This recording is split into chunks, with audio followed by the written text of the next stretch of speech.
Everybody, welcome to the Sustainable Napier Committee meeting for 6th of April 2023. It's good to see everybody's dressed appropriately except for Richard. Could we all stand for the karakia, please?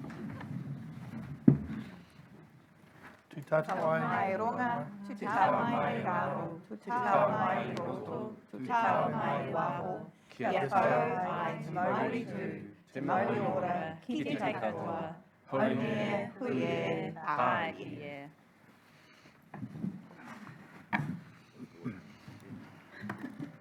We have no apologies. That's great.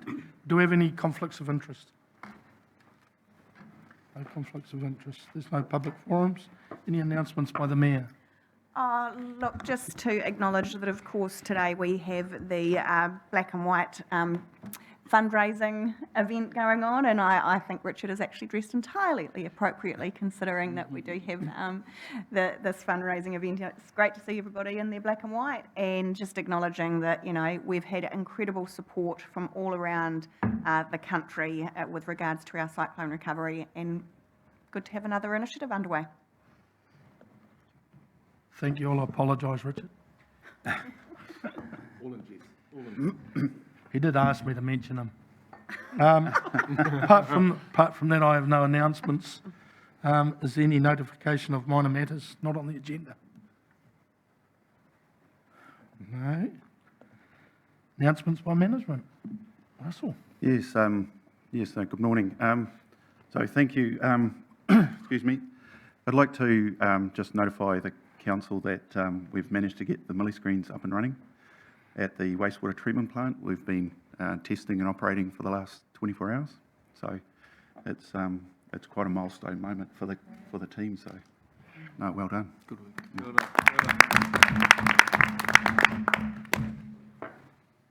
done. No more. That's all you got? There's no confirmation of any minutes because it's our first meeting. We move on to the open agenda, please, and item 1, report on Napier water status for period 1 April to 31 December 2022.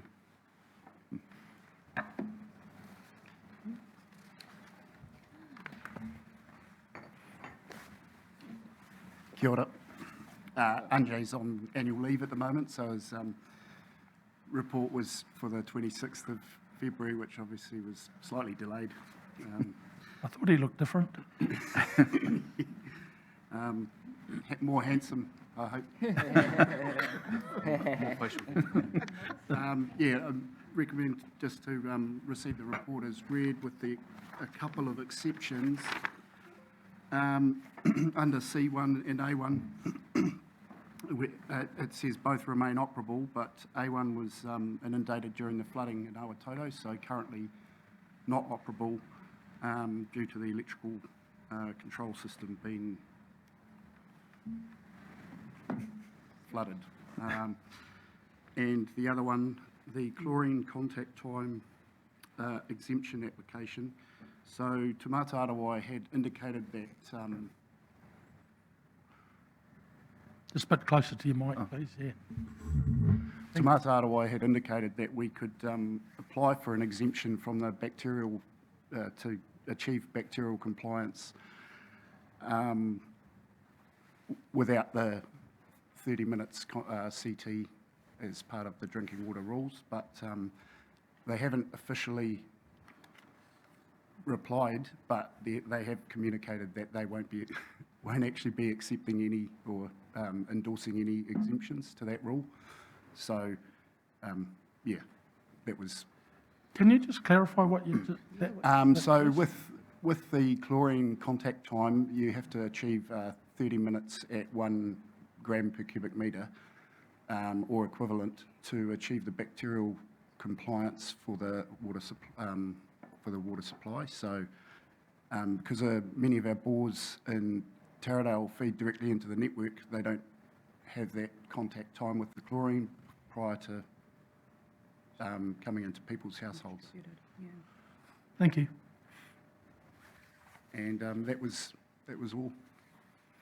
Okay, do we have any questions? Any questions? Councillor Brown. Just on that contact time issue, Do we have a plan to deal with that in the short term, or is that wait until the Mataruaho project's established? Yeah, there's a project in Taradale for a rising main to the Taradale reservoirs, so that will achieve the contact time requirements when that main is installed. And the Mataruaho project will cover the Awatoto water supplies. Councillor Bogue. Yes, I have a question which is related to, but not included in this report. Are we equipped for fluoridation should and when it becomes required? Please, through you, Mr. Chair. Through you, Mr Chair. We've been requested by the Ministry of Health to supply information on what it would involve installing fluoridation. We've since done a report and sent it back to the Ministry of Health, identifying that to do fluoridation at this point in time on top of our individual bores would be a $10 million project. If we were to wait until we were to install the treatment plants as part of the Water Master Plan, it would be $2.5 million. So we submitted the report in January this year, and we've yet to hear back from them as to how they wish to instruct us to proceed. So, yeah. Yeah. Thank you, through the chair. Just noting that under the new legislation, we are no longer compliant because there's no bore security status recognition anymore. I see we do have a plan in place with regards to our new bore fields and treatment capacity within that project, which is due in June 2027. Just wanting to confirm if those timelines have been communicated with Taumata Arawai and if that is acceptable to them. Yeah, through you, Chair. The water safety plan has that program of work in there. It's all identifying how we're managing the risk to the community and what the supply poses. So we knew there was a shortfall in that contact time with our supply. And that's why the program was looking at the 2 treatment plants and the 2 dedicated rising mains. It doesn't mean that whilst it says it's not compliant, it doesn't mean that the water is any unsafe in terms of what we're delivering to the community. It's just that it hasn't had its mathematical time frame for how the lab tests have done for chlorine to deal with any possible bacteria. So part of the processes that we're looking at is increasing our bacterial monitoring on these bores so that we can prove that the supply is as safe as we know it is. So we're doing extra operational activities to cover that until we can get the capital works in place to absolutely make sure that we have that compliance. So just to clarify, because you've been talking about the contact time and this was regarding the bore security status. Sorry, yeah. Sorry. Through you, Mr. Chair, yeah, the bore security refers more to the protozole requirements. So we will have not an exemption as such, but they've changed it from secure bore to they've changed the term. I can't recall exactly what it's like a class 1 bore status or something like that, which still achieves the protozole requirements under the new legislation at the moment, but it doesn't achieve bacterial compliance.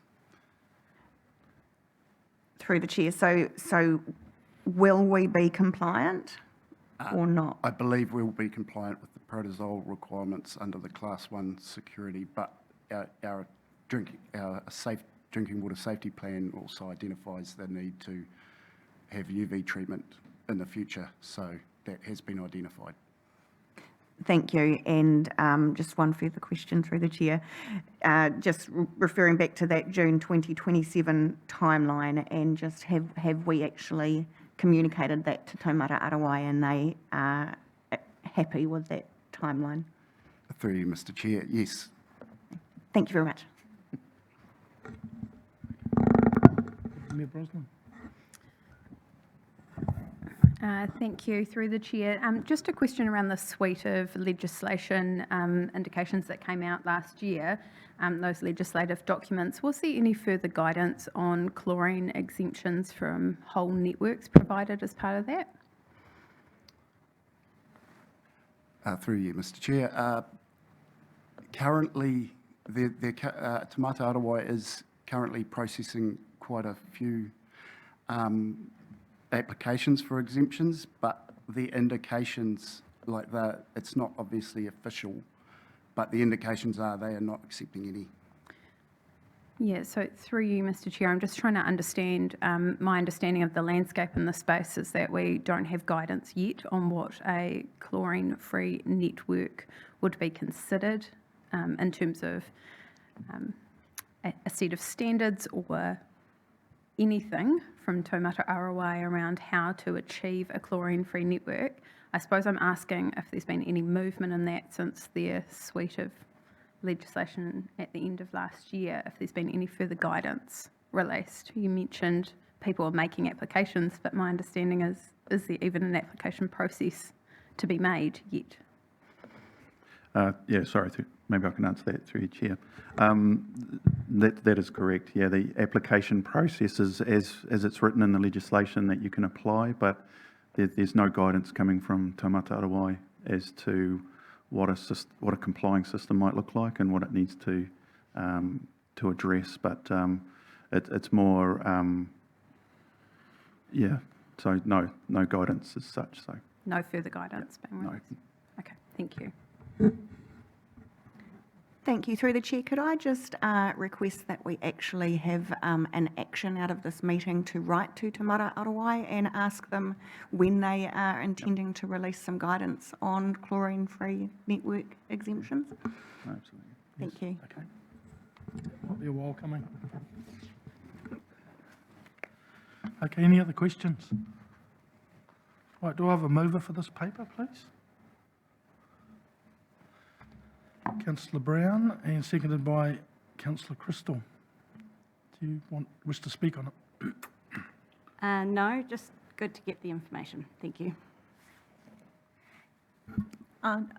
Just to say, when you read the assessment, it was really good to see all our numbers dropping in the complaints, and also that all our bacterial tests, there was no E. coli found, so we are complying, which is really good.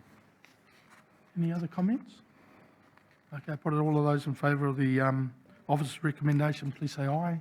Aye. Against? Carried. Thank you. Thanks very much. Thank you. And next item is I must apologise for my voice, it's a bit croaky at the moment. It's got Greg sitting next to me, he's made me nervous. Jamie, if you come up and speak on the capital program delivery, please.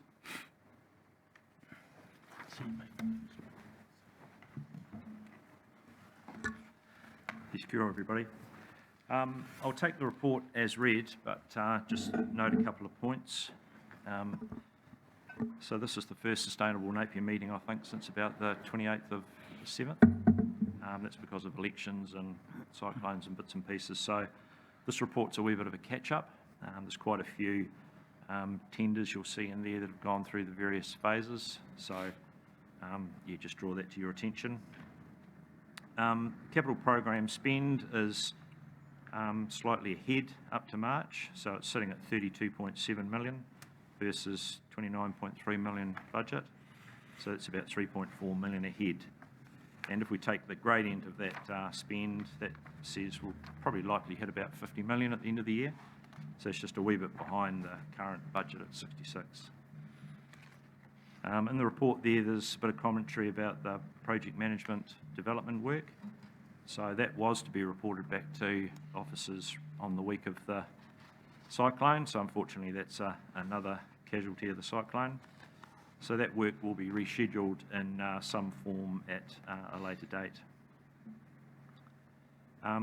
After any questions, I've just got a brief PowerPoint of a couple of projects, sort of high-profile projects. So that's the War Memorial, the Civic Demo, and also the Ocean Spa project, just because this report sort of lags what's actually happening out on the ground. So yeah, just thought I might show those couple of projects just to update everybody.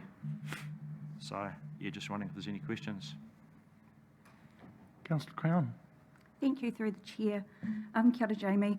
I was just wondering, with the tenders that are currently out, is there any need to rescope as a result of the impact of the cyclone, or is the scope still appropriate for those projects? Yeah, I think the scope's generally appropriate. A lot of our team were involved through the cyclone response through EOC and also Russell's teams down at Awatoto.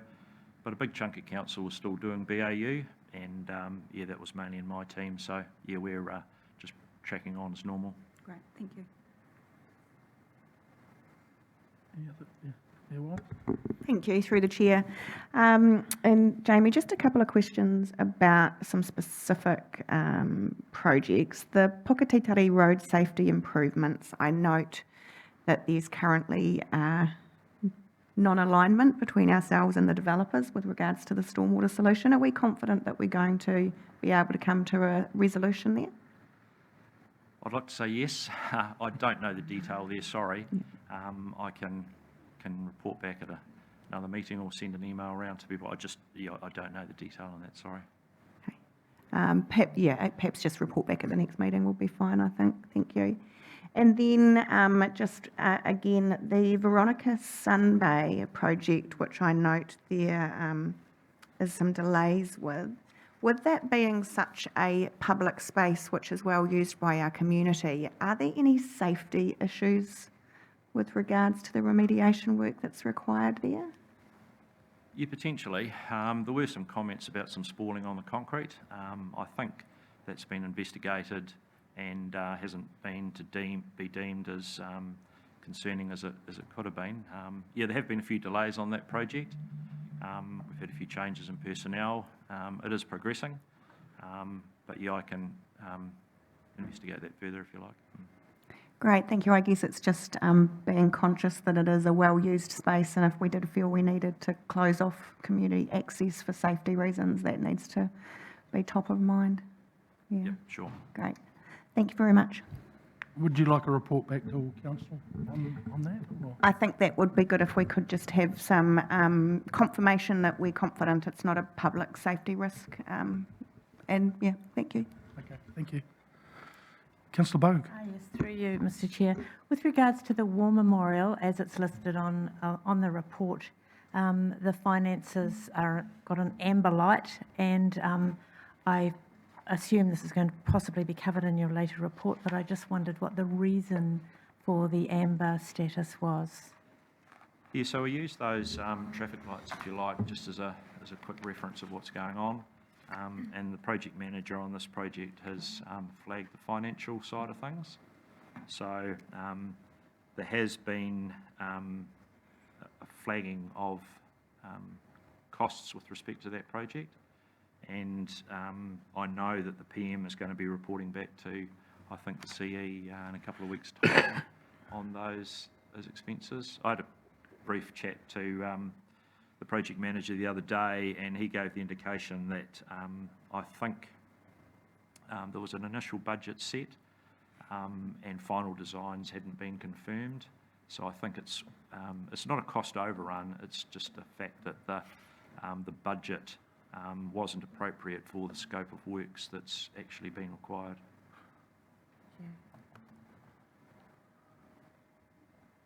Any other questions?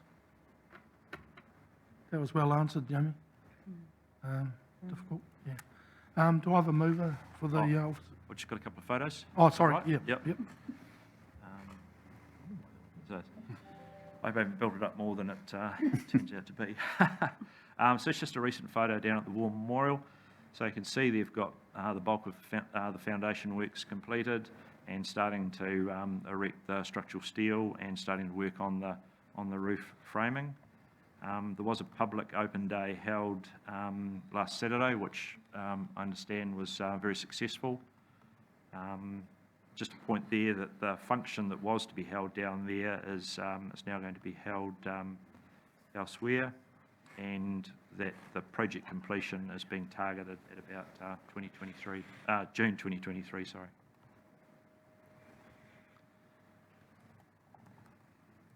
Shall we just, while you're on that, any questions on that? So we'll work through our way. Yes, I've got a question which you may or may not be able to answer, but the Anzac Day function is, when this is completed, and somebody else might be able to answer this, is this going to replace the usual service we have down at Memorial Square? Is it going to be moved to this site? Is that the idea? Does anybody know? I'm happy to answer through the chair. So I don't believe that any of our existing services will move based on the conversations that I've had with the RSA. So obviously the dawn service is currently at the Sound Shell, and then we have the 11 a.m. service at Memorial Square. The reality is that there's not enough space here at the War Memorial Centre to cater to the size of the crowd. So what I would anticipate is that there may be an additional smaller service in future years, potentially, that's held on site. With regards, to an Anzac Day function, there won't actually be an additional one this year, I don't believe. We were planning one specifically to have the official opening of the restoration here. So we'll just have the two normal dawn service and Memorial Square services as far as I'm aware at this stage. Thank you. I guess you're just going to monitor it, aren't you, and you'll feedback what happens. Any other questions? All right, next photo, Jamie. Yeah, so this is the civic building job. So you'll notice the big bit of open space down there. It's pretty, well, I've got mixed feelings. I used to work in that building for a while, although I did used to sit beside one of the columns that was deemed to be 10 MBS, so I'm a wee bit happy to be out of there as well. So the demolition's been completed, the hoardings and the fencing are up, and there's going to be some storyboards going around the hoardings just outlining the process ahead, what's going to be happening in that space, and I think an opportunity for the public to be sort of kept up to date with what's happening in there. I think they're going up in the next week or so. Any questions on that? It'd be good to put something on the fence and make it look better than just a wooden fence. Yeah, I think that's happening pretty soon. Yeah. Okay. Cool. Next one. And the Ocean Spa. So work's down there about 65% complete, I understand, and they're targeting that to be completed later this month. The gym's open, and since the slide I see the cafe's open, so it looks like they're starting to get back to a bit of normality down there. Any questions on that? Councillor Crystal. Just through the chair, did you have much delay from the cyclone on this project? I don't think so. Atkins, they've been pretty active down there. Obviously, they're on both sites, and I don't think they lost too much time down there. I just wondered, sort of through you, Mr. Chair, are we considering any shade cloth or shade being established in the new spa, considering a lot of people spend all day there and our UV is very high here? Is that going to be part of the plan, do you know? Yeah, once again, I'm not entirely sure, sorry, but I can have a look at the plans and I can find out. Looks like I've got some homework. We don't expect you to know everything, Jamie. I know the people that know. Good answer. So you'll feed back to us. Any other questions? Do I have a mover and seconder for this paper? Mayor Wise, and seconded by Councillor Bogue. Would you like to speak? just briefly through the chair, thank you, Jamie, for this paper. I think it is much appreciated, and as you stated, we haven't had one for quite some time, so great to get updates on some of these key projects. And I'm looking forward as the project management development work is resumed and we can continue to actually really monitor effectively how our capital program is progressing. So thank you. Okay. Just thank you to the whole team, and thank you also for presenting this to us today, and with the pictures too, which make it a bit more real. So well done. Thank you. Thank you. So all of those in favour of the officer's recommendation, please say aye. Aye. Against, carried. Thank you. Thanks, Jamie. Very good. Item 3, wastewater treatment plant recommissioning update. Phil, see you. Good looking man. Yeah. Oh, you're Phil. RJ. Hello again. Oh, got some pictures to show you. Oh, fantastic. Our favourite. Here we go. I found a slot.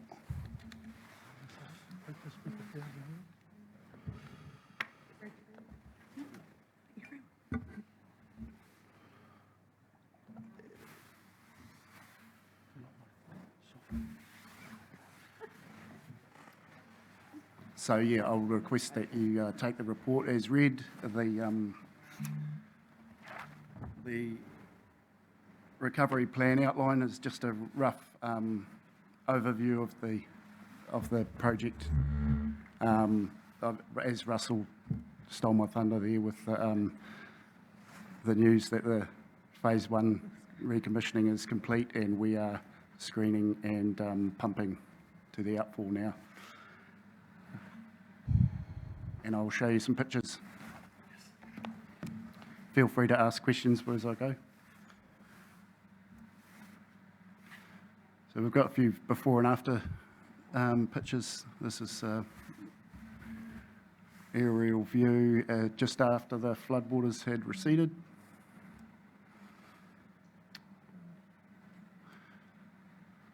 We had about 1.5 to 2 metres floodwater through the entire site.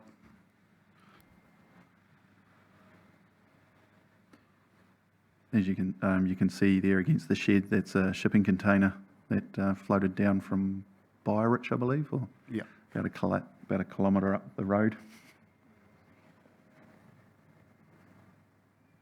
And as it currently is, so yeah, it's been a massive effort just clearing the silt. You'll see in some of the pictures how much silt was there, but even just clearing the silt to get access to the site is what proved to be a real challenge. So this is inside the Miller Screen building.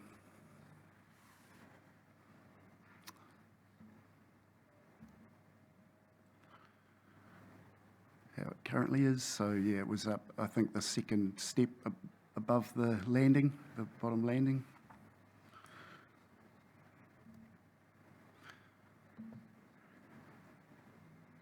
This is where the, just below the Miller Screens, where the conveyor sits. So we were really, we were either lucky or it was good design. The screens are up on a plinth, and the majority of the equipment with the screens was unaffected.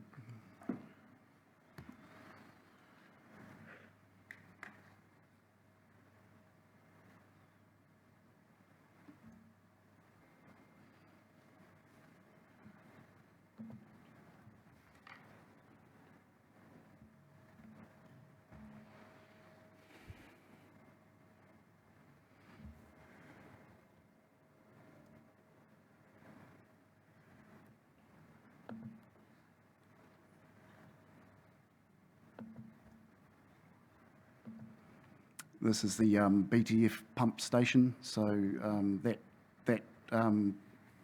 water there, that's actually dry well where all the BTF pumps are, and it's about probably 5 metres deep. You'll see in the next few photos.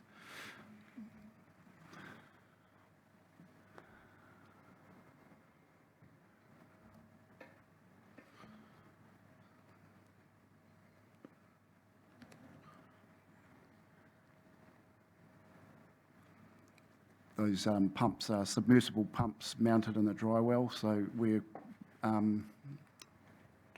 probably quite lucky that that they were submersible pumps, because we would have been facing a much more significant cost and project.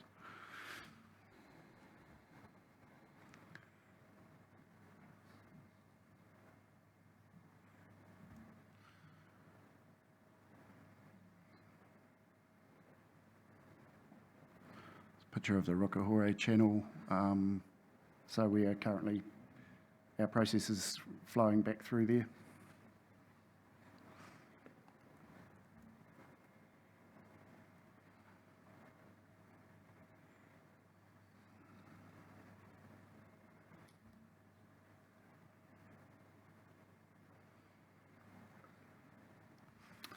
And that is the last slide. So yeah, just on the wastewater treatment plant, just massive thanks to everyone that's been involved. It's been a lot of pressure and expectations from the community and the industrial users. So and a significant amount of risk when we were flowing under gravity with the outfall diffusers blocking. So yeah, just everyone that was involved, we got it back online and without anyone being harmed in the process. So I'd just like to acknowledge that. No, that's well done, and I think you've got on and done it without any fuss. And obviously when we look at those photos, we see what you had to go through to get it running, and I'd like to think it was good design rather than good luck on a couple of those things, because both items you talked about, the screen and the pumps, were a design that worked. Yeah, and on that, yeah, there's still a huge amount of work to do. It's going to be a lengthy recovery for the BTF process. We're currently having a bit of a reset from the phase one to the next phase of the project, and we'll be considering resilience and things like that in the future, or in the renewal of the equipment there. Thank you. Do we have any questions? Councillor Crown. Thank you, through the chair. I'm just wondering, in regards to some of our industry customers, are they compromised at all with their operations at the moment due to the state of the wastewater treatment plant, or is everyone at full capacity again? Through you, Mr. Chair. We haven't allowed trade waste discharge since the cyclone. Up until today was the day that they are permitted to discharge again. Yeah, significant amount of hardship for the businesses in Pandora that were not specifically affected by the cyclone, but had to hold back. Just one note on that as well. It was noted that there was a significant amount of innovation and cutting water use and cutting waste, because some of the businesses that could operate were carting their waste to Hastings. So I think in the long term we'll see a lot of improvements. Thank you. Deputy Mayor Brosnan. Thank you for the report, and yeah, what a mammoth effort. Thank you for the before and after pictures. It's it's hard to see. Well, it's not hard to see the work that's been done, so really appreciate it. My question's probably a bit of a strategic one around, like all the other businesses in Awatoto, we have decisions to make around reinvestment and upgrading and things like that as a result of the cyclone, and a lot of that will be contingent on other parties' decisions. For example, the level of stock bank protection into the future, and I know that's a conversation that's a big one and encompasses many in the industry out there. I suppose what I'm asking is, I see in your recovery plan outline, it's all focused on getting the plant up and running and back to operation, but do we have something that goes beyond that? And I suppose I'm just looking for a little bit of certainty that we're being active in those conversations. Through you, Mr. Chair. Absolutely.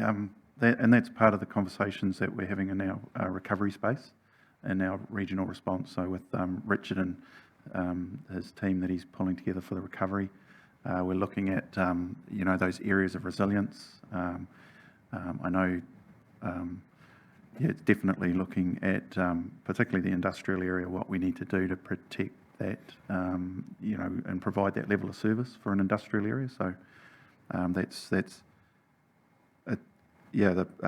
the report from Phil is particularly focused about the wastewater treatment plant as we're just one of the many industrial users in that area as well. So, but there are considerations. We've got others looking at those in terms of a planning sense and critical infrastructure to help support that. Definitely. Thank you for that, understanding that stream of work around recovery and seeing it come through there. My only other question is related to our insurance. So there's a brief note in here that there will be a significant insurance claim for this piece of work, but that's unknown at this stage. Yep. Are we in any risk, being that we have obviously gone ahead and spent the money to get back up and running in part? Yep. Have we been engaging with our insurers and have the go-ahead to do that, or are we kind of flying blind until we get all the information and it's assessed properly? Yeah, no, absolutely. Our insurers were in touch with us very early in the piece, and they've brought their own technical advisors and been part of the process in our decision-making with the project team on the wastewater treatment plant. So, no, we're not at risk there. The only parts that we may be looking for future funding will be those areas where we might choose resilience improvements that are just over and above what we already had. So we're looking, talking through, there's some recovery budgets that might be available for us to enable that. So those are, yeah. Great, thank you. Councillor Gregg. Through Mr. Chair, I'd just like to thank you for the clear communication at all stages. I feel that we've been kept up to date really well. Public have been kept up to date through Facebook and the newspaper. So thank you for being simple and clear on a very difficult and complicated subject. Thank you. Councillor Bogue. Yes, just agreeing with Councillor Gregg, but it's been great to see those photographs, and I was wondering through you, Mr. Chair, if those photographs could be either posted on our council website or added to the minutes with perhaps a little caption under each so that the public can see what we're seeing today. Thank you, and that will be done. Cool. Any other questions? All right. Do I have a mover for the officer's recommendation, please? Councillor Crown, seconded by, are you there? Councillor Mawson. Any comments, Councillor Crown? Yeah, thank you, Mr. Chair. Just briefly, I think everyone's questions and comments have really touched on the key points around, sort of our future view in regards to design and resilience, and us still being mindful of our use as residents, as organisations, etc. I think, in my mind, one of the key things has been around the environmental impacts during this time. The mauri of our moana, the ecological impacts, etc. So it's a really significant milestone, I think, from that in that regard as well, making sure that we're caring for our environment. So finally, just thank you so much to the team, to Russell, to Philip, to everyone. I think that you have managed to achieve what you have so far without anyone being hurt is, after you see the images, it's certainly, well done, guys. Congratulations. Thank you. Councillor Bogue, would you like to comment? Any other comments? Okay, all those in favour of the officer's recommendation, please say aye. Aye. Against? Carried. Let's now close the Sustainable Napier meeting and move to the future Napier. 2-minute break.